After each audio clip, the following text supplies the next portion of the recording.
In a quiet laboratory tucked away in California, American engineers have achieved something that could change how we think about energy forever. A new kind of engine, one that runs without fuel, without friction, and without ever stopping. They call it the Mercury Loop Engine.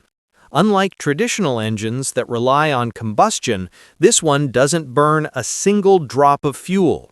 Instead, it uses a circulating liquid metal, gallium, which replaces both oil and fuel. This liquid metal moves through a sealed loop, transferring heat and energy in perfect balance.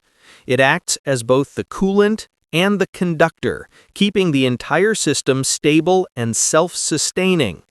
Inside the Mercury Loop engine, there are no pistons, no exhaust pipes, and no moving mechanical parts. Electromagnetic pumps push the liquid gallium through precision microchannels, creating a continuous thermal cycle. Heat moves from one chamber to another, and in that process, electric currents are generated and recycled back into the system. That's how the loop sustains itself, almost indefinitely.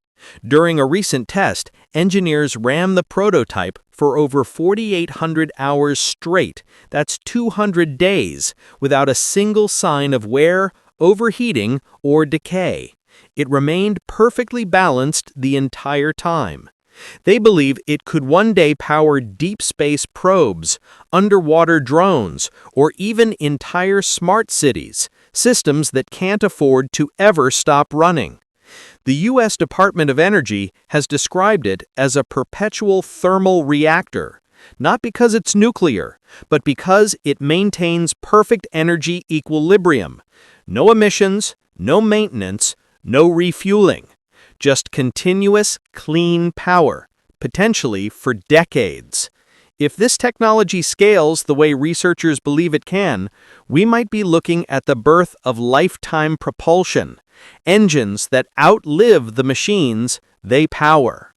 Silent, efficient, eternal.